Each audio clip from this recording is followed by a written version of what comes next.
Well, folks, welcome to one more edition of Politics and Random. Berto Will is your host. Thank you so kindly for being a part of the show. We are going to have a great show for you today, assuming that the internet doesn't go down. Folks, let me tell you, just 5 minutes before we came on air, what happens? The cable modem went down. So what we are hoping for, first of all, is that we are going to make sure. Actually, my friend, I didn't share the YouTube video today. Okay, I think I better go ahead and, as we speak, my friend, as I get the program started, I am going to make sure and share that YouTube video. I did not realize that I didn't share the link, and it is my responsibility to do that. Look, it's been a crazy start of the morning. So if you're just joining us, please stick with us, folks. If you're just joining us, please stick with us. Not only am I asking thee to stick with us, actually, if you go to politicsdoneright.com, I think I have the video that the YouTube video shared. Folks, check it out and make sure for me that that video is being shared right now. Whatever the case is, I'm going to go ahead and edit. I'm going to edit that page to be sure that that particular video is shared. But anyhow, have you guys been watching mainstream media lately? I tell you something.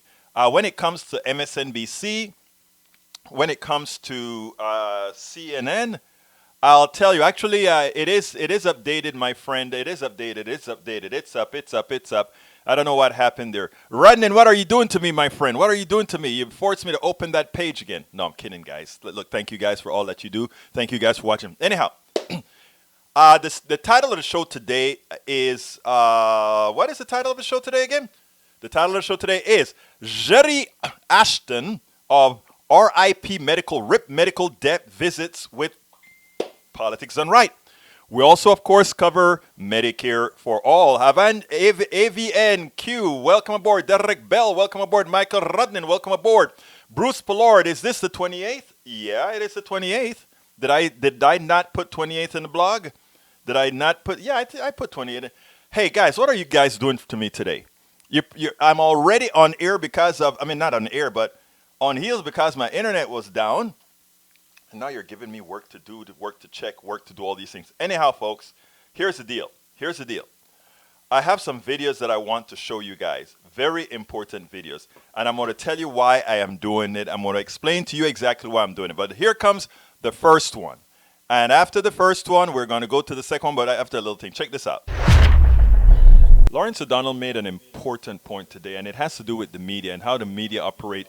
The media in general, they're all in their own fiefdom. They're all selfish. Everybody's trying to get their particular questions out. But with a president like Donald Trump, you can't really do that, because what Donald Trump does is he just passes up on you and go to the next question to ignore you. And if there aren't follow-ups in people working and teaming up together to go against him, it simply doesn't work. And that is something that Lawrence O'Donnell pointed out. And you could see his frustration with the media and how they operate. Check this out, and then we'll take it on the other side. Today, the chaotic Trump White House went from having no White House briefing on their schedule to then having a White House briefing on the schedule to then canceling the White House briefing from the schedule before then restoring the White House briefing to the schedule. Donald Trump knew he was going to get a question about disinfectant, but he also knew he could just cut the reporter short and not answer the question. Maryland and other states, Governor Larry Hogan specifically said they've seen a spike in people using disinfectant after your comments last week. I know you said they were sarcastic. I can't imagine why. I can't imagine why. Yeah. Take any responsibility? No, I don't. No, I can't imagine. I can't imagine that. Yeah, go ahead, please. President, Dr. Anthony Fauci says that we need. That was it. No responsibility. Takes no responsibility. And once again, Donald Trump was able to count on the White House press corps' tendency to not back each other up and change the subject when Donald Trump wants to change the subject. And so that's what happened. Change the subject. No other questions about it. About the single most insane thing ever spoken publicly by a president of the United States. No more questions. Now check prob. So if you check that out, wait a minute. I don't think I finished with that. Anyhow. The basic tenet of that particular video is that the media is not working in concert with each other, right? In other words, Donald Trump think he's smart. You go ahead and you ask Donald Trump a question, and Donald Trump says, yeah, he gives a quick answer, and after he gives a quick answer, it goes ahead and let it slide. And the other reporter then comes in, right?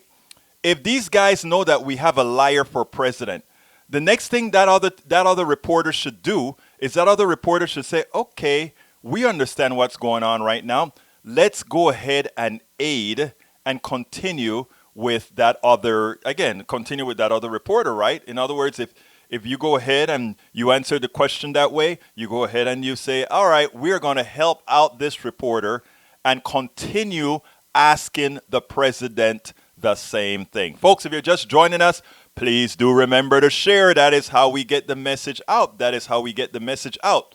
As I started, I said, I'm very impressed with what MSNBC and CNN are doing. They're doing it within the context of them being a corporate network. So, I mean, they can't go as far as, let's say, We'll Go, or as far as, let's say, some of the other the independent voices would go.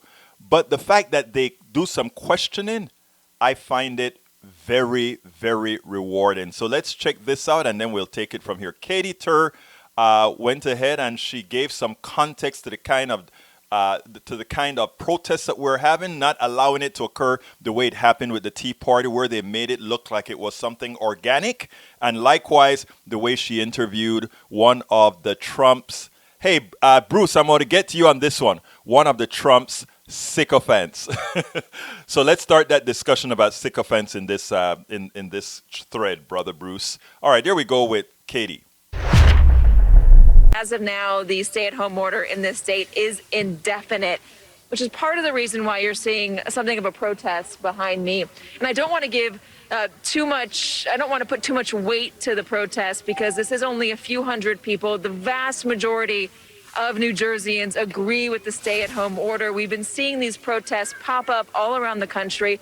A lot of them seem politically motivated more than economically motivated. And in this one, for instance, we're seeing a lot of Trump 2020 signs. We've seen some Second Amendment signs, some other non-politically related issues to what's going on right now. I spoke with one of the organizers of this event today, and she works at a bar on the Jersey Shore. Here's a little bit more of what she told me. Absolutely, there's a way to open the beaches. I mean, first of all, statistically proven throughout our history, they don't quarantine healthy people. They quarantine the sick. Going to a beach, and we need to pass antibodies. We need to do that in order to get healthy. It doesn't matter when we open at this point. It doesn't matter. People are going to they're going to continue to get a little bit sick. It's a flu. It's a virus. I'm following not media facts and not politician facts. I'm following what I'm seeing scientifically proven. She is following what she's seen scientifically proven. Now, brothers and sisters, do you see why we are in the condition we have? You know, my daughter, we had a discussion back and forth one time, and she said, Dad, stop worrying, Dad. Let survival of the fittest take care. Let what is it called? Come on, Bruce, scientists, come on, what is it called? Darwin's theory is what again? The survival of the fittest, I know it is, but there's another phrase that you use for that. Anyhow, she said, let natural selection, that's what my daughter said, let natural selection take care of it. And I said, yeah, babe, I understand that. The problem with natural selection is some of those who would naturally be selected out may sneeze on you. And if they sneeze on you, what can I say? Natural selection won't get rid of enough of them not to have a few of them make the mistake of sneezing on you. I mean, it is a shame. But like I said, the way that was covered by Katie Tur, it was not covered. I don't know of those of you who remember the Tea Party days. It was not covered that way. They made the Tea Party seem like it was this great, great, great movement, which really started out very small and then just went ahead and it exploded when people thought it was a thing. It was a media created. It was AstroTurf turned into a reality.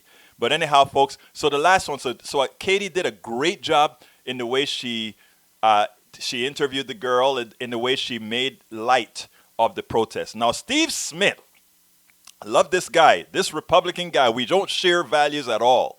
when it comes to economic values. But I love the way he's been taking care of El Presidente. Listen to this.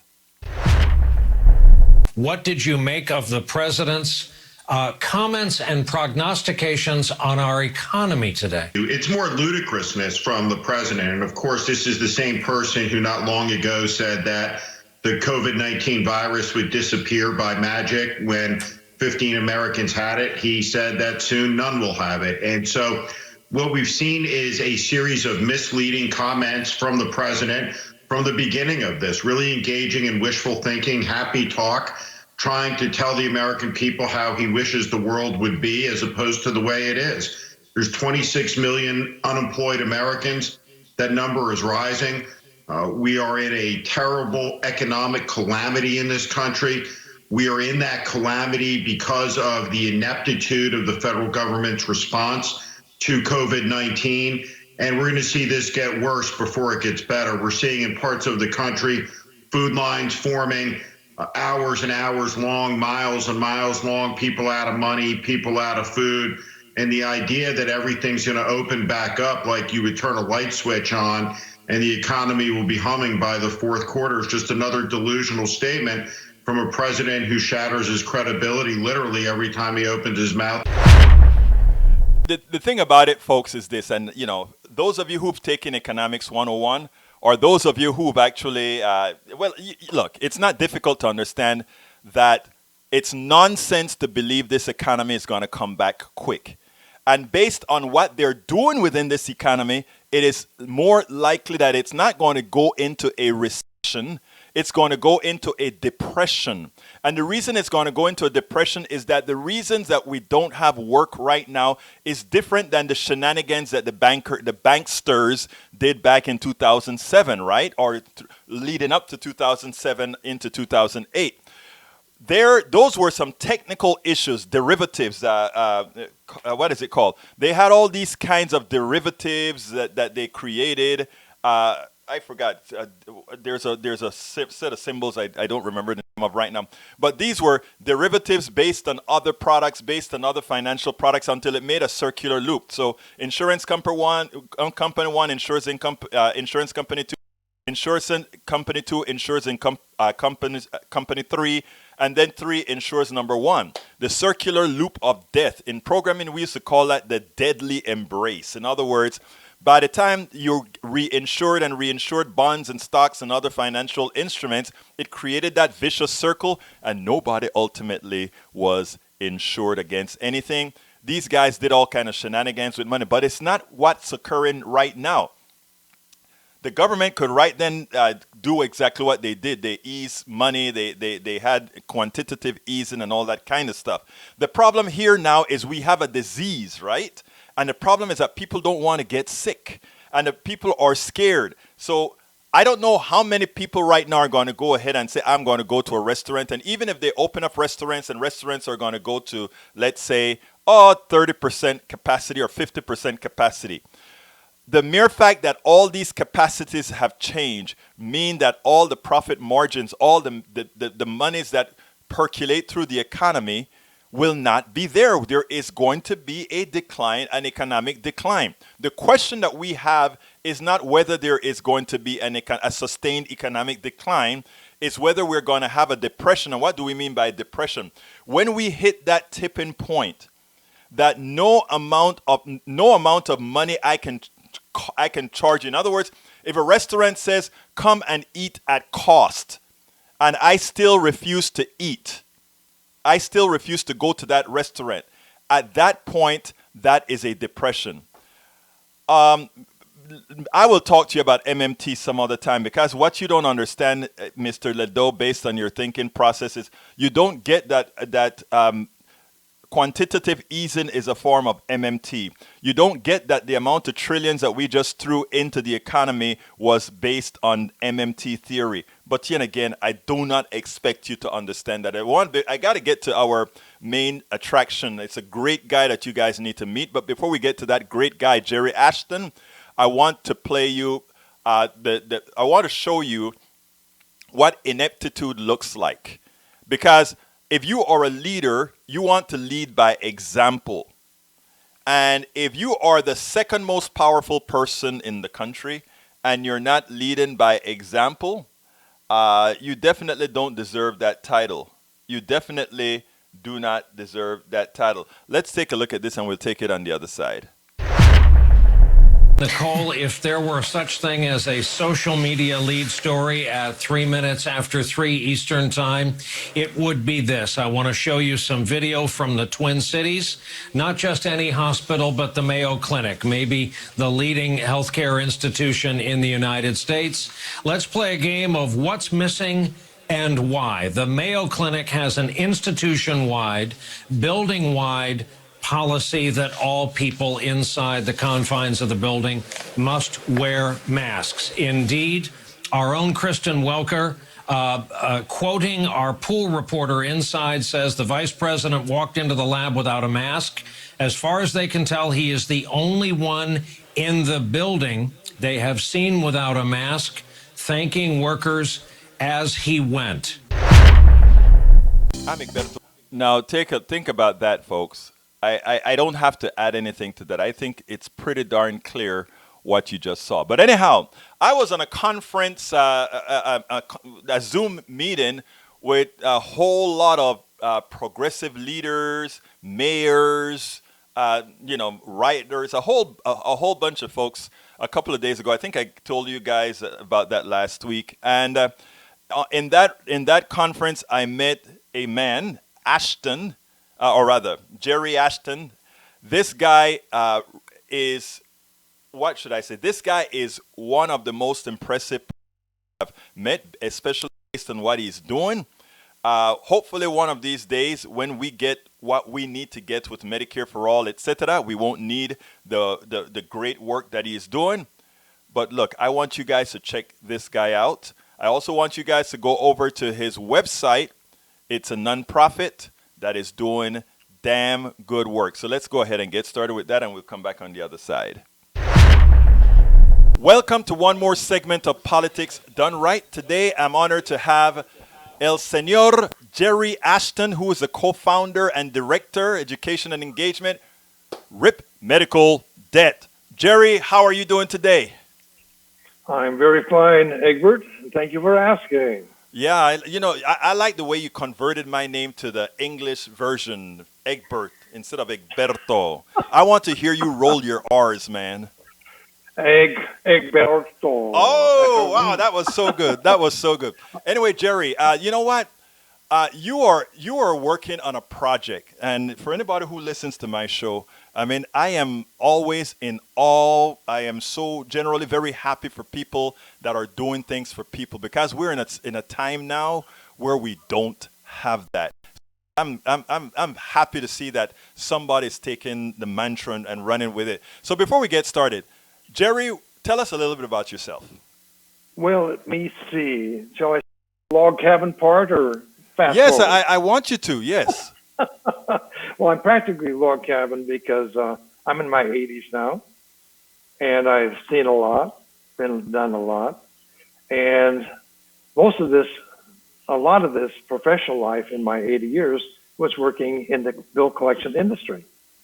I happen to be an executive in the fine art of accounts receivable control, credit, and collections, which ordinarily would cause a lot of people to turn off your program about now, until they realize that I'm the guy who came in out of the rain, and that my basic purpose right now is to eliminate people's debt, not to add to it.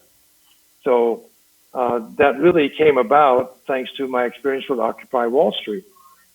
Back in 2011, when I was a youngster, about 70s, something like that, So I wondered. I got to stop you there, because I'm learning something now. I was a part of the Occupy movement. In fact, Politics Done Right covered it here in Houston and in Rhode Island and in San Diego and a lot of other places. What got you, this exec, into Occupy Wall Street? I'm shocked at that one. Well, it's nice to see that people that you might stereotype can move out of that into something different, right? Right. So in my case, that's exactly what happened. I was in Oregon for a family get-together, and when I was watching TV and I saw I saw this strange thing happening down in Zuccotti Park. Now I live in Manhattan. I live by Union Square, so I'm just a skip and a jump away from Zuccotti Park. So I said to myself, what am I seeing on TV? And obviously a bunch of people that were agitating. That doesn't bother me. That always interests me. And so I decided to check it out when I got back in town. So when I did return to New York, I'm also a former Navy journalist. So the first thing I want to do is I want to take pictures and I want to take notes. So I went down to Occupy Wall Street to see if it was Memorex or if it was real. And sure enough, it was real. So what resonated with me was the fact that there was a very public demonstration and outcry against the inequities that we are all familiar with. The 1% versus 99%, they got bailed out, we got sold out. Yeah, I could relate to that, and I could see how it's happened because in the collections industry, the debt collector is really the arm of business. Exactly. In more ways than one. You know, they'll put the arm on you in order for you to pay the bill that you owe. So here I am at Occupy Wall Street, great people, energy was unbelievable, and they were talking truth. They were talking truth. They weren't pussyfooting around. And so I started joining different working groups, student debt, media outreach. And eventually, I saw what was going on there, that my particular talents would be able to be applied. And that is, in my background, it's called the debt buying and debt collection industry. So what does that mean? That means I know how to go to that industry, and for a penny on the dollar, I can buy medical debt. And for a penny on the dollar, I can do anything with that medical debt that I want to. I don't want to go there yet. I don't want to go there because we're about to get into the meat of what your organization is all about. So that's very true. If I understand this right, then what you did is are you saying that Occupy Wall Street brought this executive social conscience to light, or did you have it in you before? I always was a loose cannon. Uh-huh. I never got along to get along necessarily, and I was always more than happy to point out where people were going in the wrong direction. Right. So, and with my age, I date back to quite a few eras in which my feet hit the street, but never seriously like this. So the idea, my idea was I don't like to march just to march, and I don't like to scream just to scream. I like to put what I know to work. I like that. I like where you're going with that. I understand that. In other words, you don't want to just do things for the sake of doing things or going out in the street and screaming. A lot of what I do with the people that I am with is like we have to empower ourselves to go out and do something. But I want to touch on another thing because this weekend a friend of mine came over. Both of us made sure that we are quarantined over the last few weeks so we could have come over and had a meal together. And she made a comment that resonated with me, right? And that comment was, she was upset with some people who got to the program of doing good after they were good, well, and secured. I don't know I can see both sides of that argument, okay? One is that you can say some of us need to secure ourselves so that we can actually be a good influence and provide the necessary resources for the movement to go on. To some, it is like, well, to be in the movement, you have to be willing to sacrifice. I see both sides of the argument. I'd be happy to address that. Please do. I think where you are is what you do. If you happen to be ensconced in a high-paying job and maybe in a position in an organization where you can use that for good, then use it. Mm-hmm. But if your only resource is the unemployment check you get, I'm not expecting you to dump a bunch of money into creating yourself to do something. Find people who are doing what you want to see done. In some cases, it will be marching. In other cases, it'll be protest groups. In my case, I looked at what the problem was and said, okay, with my skill and background, it's a waste for me to carry signs. I'll be the sign. And that sign was eliminate and end medical death. I want to ask another question in that light, because that is true. What you're saying is absolutely true. You could actually use your skills to actually solve a problem. Now, there are times in this particular economic system where some of those who are a part of the movement are doing so in a detriment to a system for which pays them, for which which the new paradigm shift that I'm thinking about will necessarily affect them. Okay, a lot of people in the movement. I mean, I can say that me joining this movement, what I did necessarily personally affected me. I'm no longer a software developer. I'm just doing this stuff full time. Just is hardly the word. You went from one career into another one. You were still equipped. You're still drawing a lot of wisdom and experience that you exactly. had. And that's what you're putting to work when you're telling people what they need to hear as far as you understand it, just like with me. As well as I understand the problem. Very good point. Now, my question, though, is a bit deeper, and I want, you are the ideal person to answer it. There are certain things that you are going to stand for that will necessarily affect your current, that not necessarily all of it, but partially your current financial, your personal economy. Mm-hmm. I have no problem with saying that those who have more, who temporarily have more, should give to those who temporarily have less. So whether that's through taxation, whether that's through some form of sharing or distribution, the question that really needs to be asked is, how much are you willing to give up to get this perfect world or a more perfect world? And in my case, since I'm already semi-retired, which is another word for unemployed, when I started my charity, RIP Medical Debt, I'll give you some of the history, but I didn't have a penny to, But put into I it, want to butt in again, because your answer was, I think the answer that you gave there, I think is what a lot of people who are measured in what they do, and the way you answered it, I think it gives them the reason to come about and say, you know what, I should be doing this, I can do this, and I can do my part. We have to, many of us make good prototypes for those in the system that refuse to help or refuse to assist, and have to be the catalyst to get them off their butts, if you will.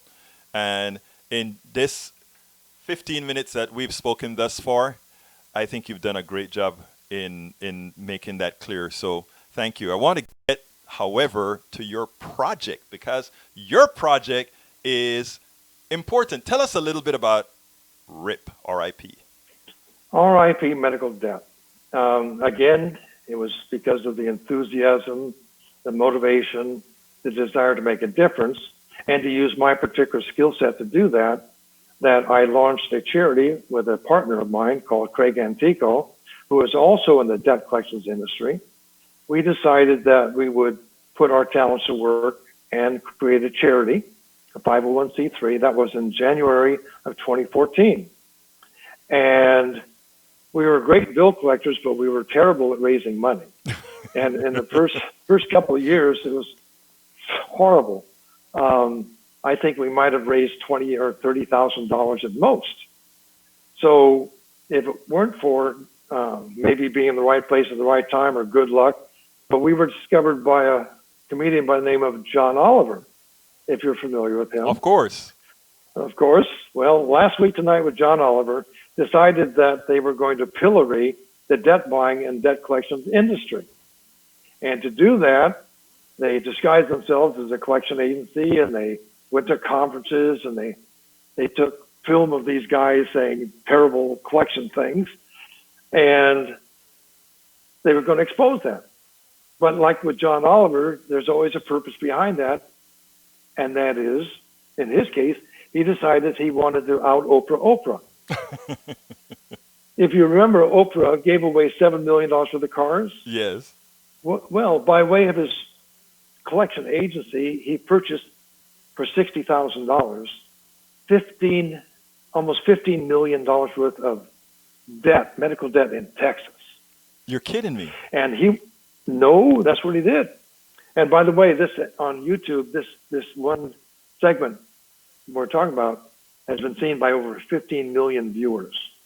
Because what he did, he says, I'm going to send the collection industry up the flagpole, and at the same time become the queen of daytime TV with this gracious gift. Except that there was one problem. In order to make it a real gift, you have to be a 501c3. Otherwise, there are tax consequences. Right. So that's where you came in. That's where we came in. Yes. So just by luck, we happen to be the only thing of our kind in existence as a 501c3. So we were the default choice, and our charity was used by John Oliver very grandly. He had a big red button. Money came down from the ceiling. He announced that he was using RIP medical debt, and our website crashes. Of course it did. Of course it did. And it was amazing. It was from that point on, which I believe was in June of 2016, that people learned about us. And the most important thing, as you know, is awareness. Yes. If people don't know about you, they can't do anything about you. Exactly. Same thing with Occupy Wall Street. They created awareness. The second thing that Occupy Wall Street did for me, which is what we did for others, we discovered, is that it touched me. It touched me. I could see the need. I could see the pain. And I was in an industry where I was familiar with that pain. Right. So the next thing I had to do, and the next thing that your listeners and your viewers are going to do, is get educated. So when we were chosen to forgive that debt, it touched enough people in the audience that they crashed our website to find out about us. They got educated. And now, of course, the next most wonderful thing is, once you're educated, what are you going to do with that? That's called action. Now, this is where I applaud everybody. Action, that they put their words and their thinking and their thoughts into action. Now, it's always a question is how wise is it and how good was the thinking behind it? But the purity of what I'm talking about is what you evidence in your program, what we evidence in our work. So our job, we discovered, was to be the front man for all the organizations that would like to be noticed for the good things that they did. So we discovered that we were able, with RIP medical debt, to connect with major corporations who wanted to abolish medical debt, medical groups that wanted to abolish medical debt, and most recently, the faith-based community. I haven't even told you how much we've abolished so far. Like I said, we raised $20,000 the first 2 years. Well, our goal was to abolish $1 billion worth of medical debt. Okay. Now, depending on the dollar, that's still a lot of money. Right, because you're leveraging it, right? You're leveraging each dollar. Leveraging the hell out of it. Yeah. And so right now, RIP medical debt has abolished over $1.6 billion worth of medical debt. And what was the ratio? Well, the ratio is basically a penny on the dollar. Oh, so you really did a penny on the dollar. Wow. Yeah. Yep. That is great. Now, I was talking about the faith-based community. For some odd reason, there's a resonance about forgiveness and Christians, and of course, Jews and Muslims. In those religions, there's a desire to help those who need help, and forgiveness is the key to that. So when churches discovered that we were able to abolish debt in their neighborhoods, because we can go right down to zip codes, that we can abolish the debt of their neighbors, not necessarily their parishioners. Right. For a penny on the dollar, last year, over 100 churches joined with us to abolish $300 million worth of medical debt. Wow. So, yeah, Here's the sad part. Did I mention I wrote a book? No, show me your book, and I wish you had told me. I'll put it inside of the. Let me tell you. Put it in the screen. Let me see. Put it up a little bit more. Okay. Okay. A little bit more to the right. This side. There you go. There you go. Okay. I tell you what. I tell you what. I'm going to put a picture of it in the blog when I write the blog post for it. Okay. Okay. And also put a link to it on. I imagine it's at Amazon, right? Yes, it is. Uh-huh. So I'll get a link and all of that. Well, when you and I talk about education, and you're an educator, you may think you're a talk show person or what have you. I'm an engineer, man. Engineer first, please. Oh, please. Yeah. Well, you're engineering education. Okay. All right. Let's go for it. So education being that, myself and one of the other founders, Robert Goff, who was our founding board member, we wrote a book called The Patient, the Doctor, and the Bill Collector. Mm-hmm. That's a triumvirate, isn't it? No, it's a crazy word, but go ahead. Yep, patient, doctor, bill collector. And then we decided we wanted to make sure that medical debt was ended. So that's why we brought Craig into the picture, and the three of us wrote a book. But the interesting thing about that book is that we have three different points of view. It's not just three talking heads saying the same thing. We disagree with each other. We're internally in RIP Medical Debt, we're as much of a rainbow of thoughts and politics as you'd find in the general public. The difference is, what we've learned to do is to take any of our differences and put them to the side for the greater good. And that greater good is taking medical debt off the backs of our fellow Americans.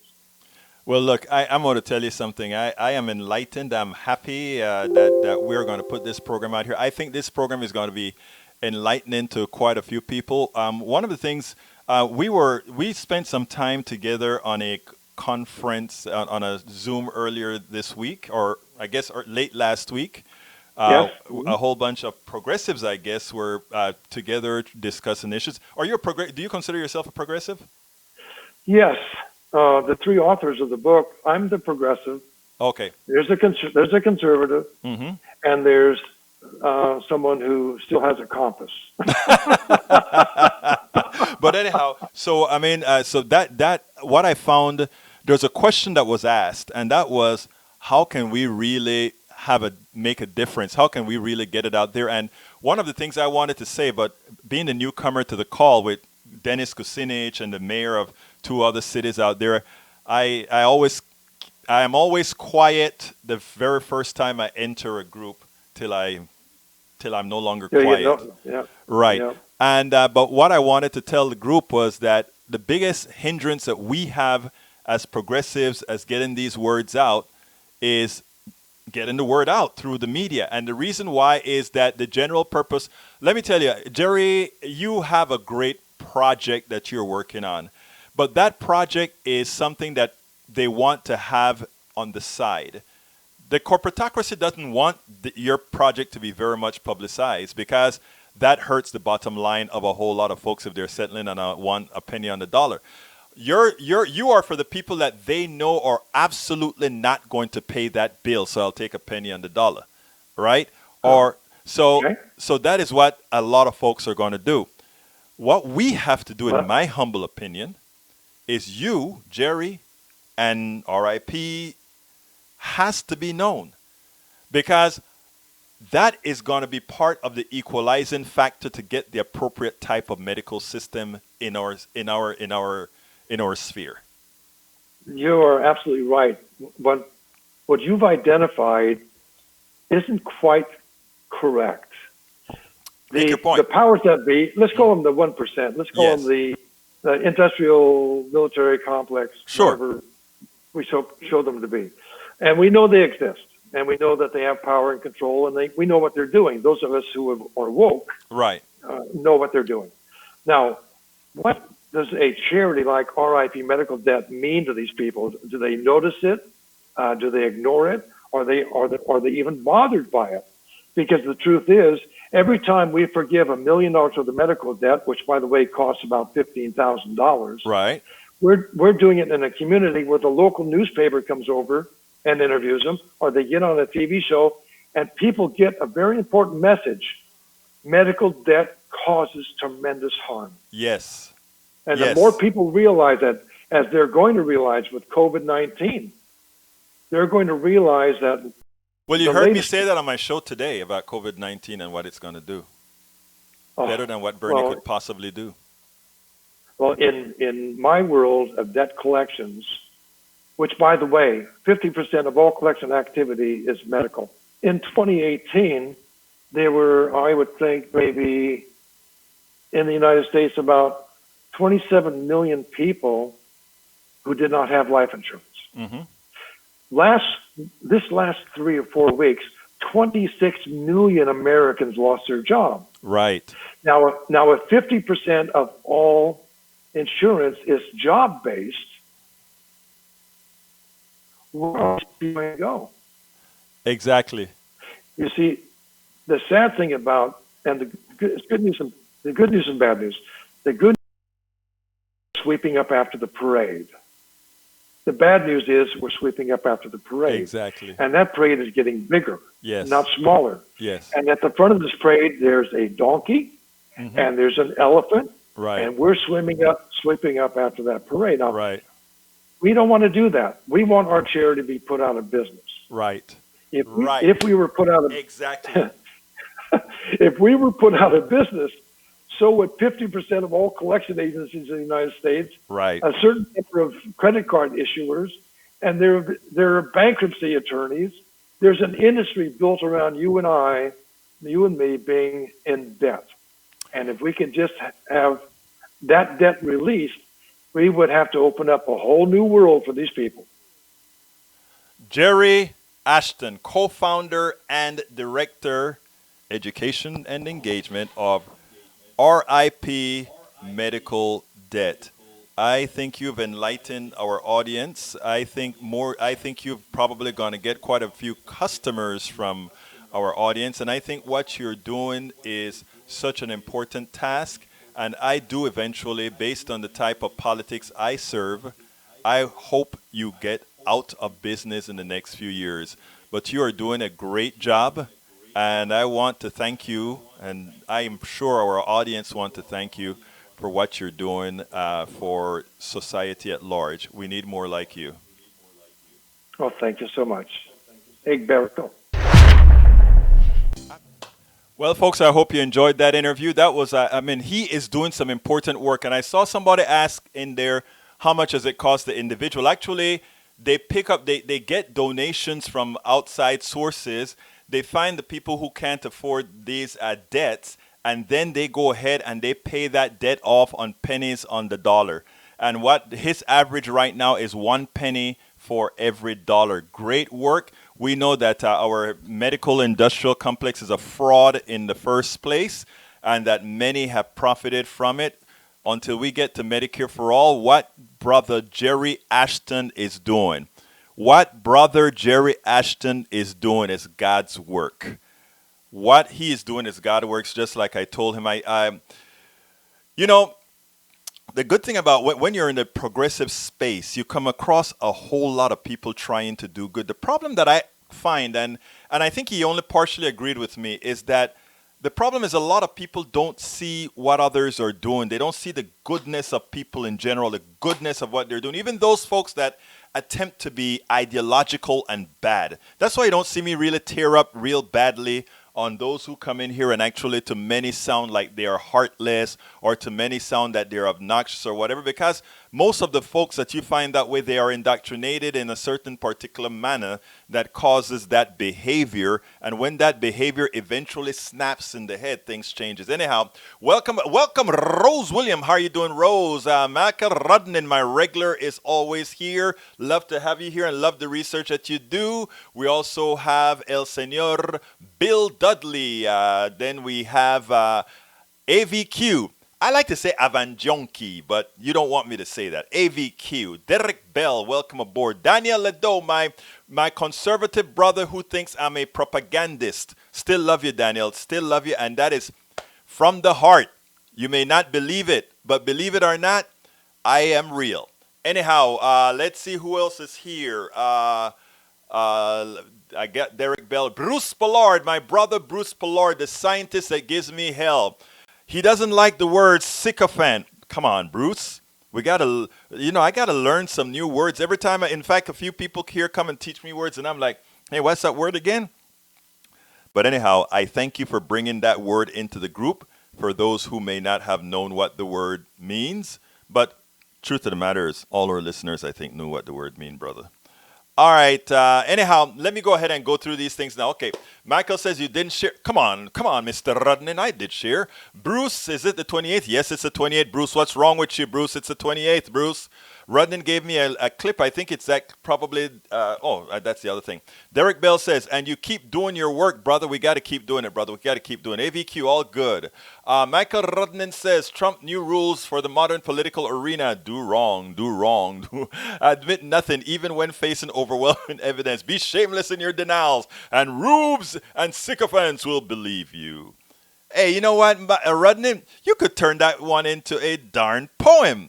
All right, Derek Bell say, yeah, but just was on TV saying the comment he made 15 cases to O was correct cause. Someday it will be 0. I love that one. In other words, when he said it's going to go to 0, hey, someday it's going to be 0, right? So, hey, I didn't lie. But, it's people like that. Okay, let's see. Derek says, yeah, no. For who else is here now? Michael. For news organizations trying to maintain factual accuracy, if you're worried about Trump and his cronies lying in real time, well, then stop covering Trump and his cronies in real. That's what, they started to do that. Rudnin. I'm not going to read the rest, but they started to do that. Bruce came in and said, is sycophant your new word of the month? No, but it came in handy for the stories that I was covering, Bruce. They were sycophants, and you know what? The reason for certain words, right, is so that you don't have to say you thankfully put out there self-seeking, servile flatterer, frowning parasite, existential, getting old. Since all those things apply to those people who protect the president, instead of saying all of that, I just say sycophant. And of course, we always will have El Senor Pollard, who's going to help me out with telling folks exactly what that means if they don't.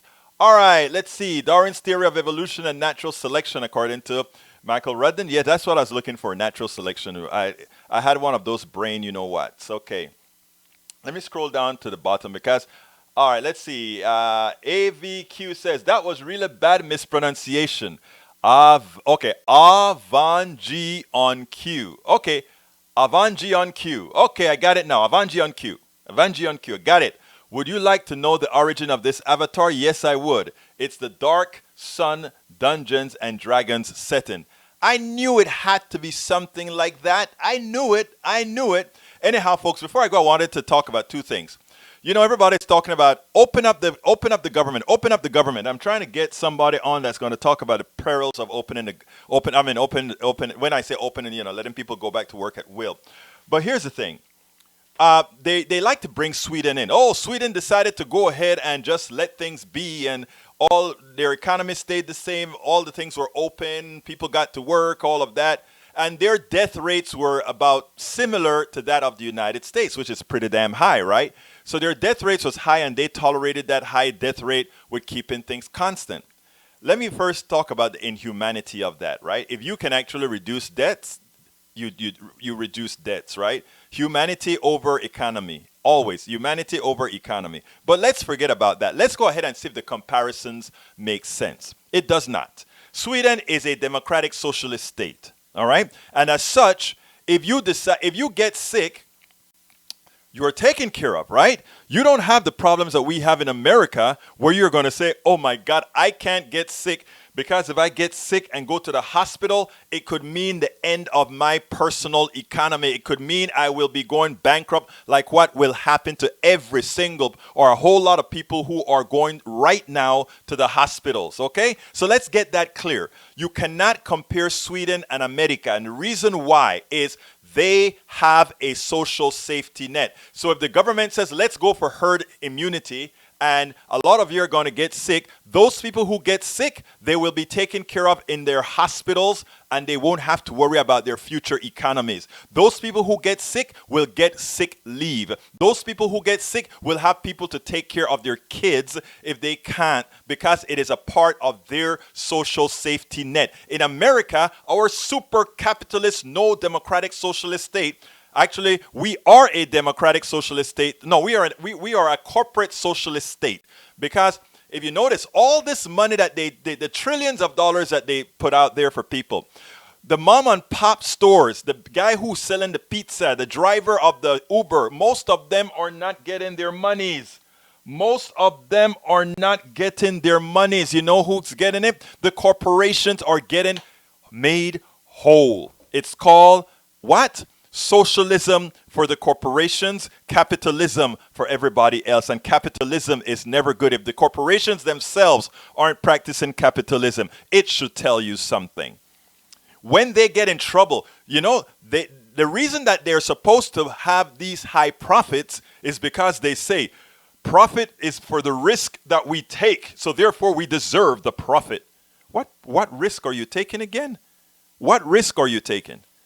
If whenever you take a risk and it doesn't pan out, we solve your problem. There's no risk there. So anyhow, there's no comparison between Sweden. Anyhow, you know, this time, it's time for me to go ahead and tell you guys, please remember this is a show that requires your support or asks for your support so kindly. So please go to store.politicsdoneright.com. Again, that is store.politicsdoneright.com, and get one of our cups, get one of our t-shirts, go get our, as I see it, class warfare, the only resort to right-wing doom. You know what? You can go. I can go ahead and put that store right there in here, and there is the store. You can get to the store right there. And of course, the best thing, what we really need is your subscriptions to stay alive. And our subscriptions start at very inexpensive rates. So please consider going to patreon.com/politicsdoneright. That is patreon.com/politicsdoneright. Support the show. Buy us a cup of coffee, a couple of cups of coffee, whatever amount of coffee you want to give us. We'll take it to make sure that we can get the word out, folks, because this is more important than anything else, to educate folks.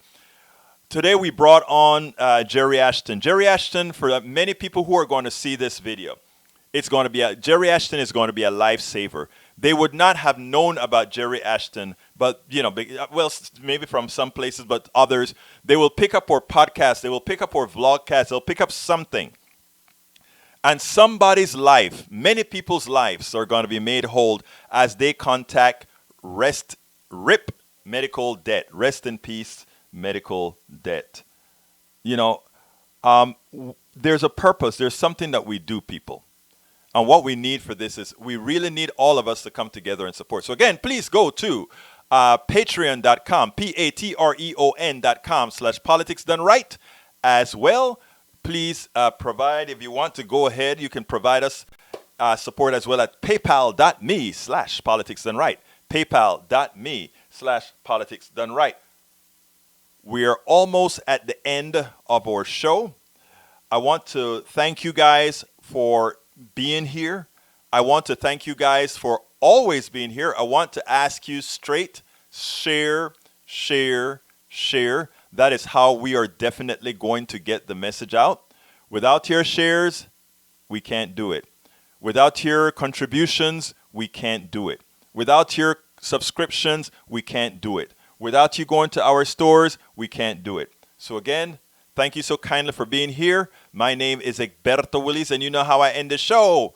I am what? Out! I'm Egberto Willis, host of Politics Done Right, an independent news program. I post several news videos of interest every day. I ask you so kindly to subscribe to my channel, and please leave me some comments. Thank you very much.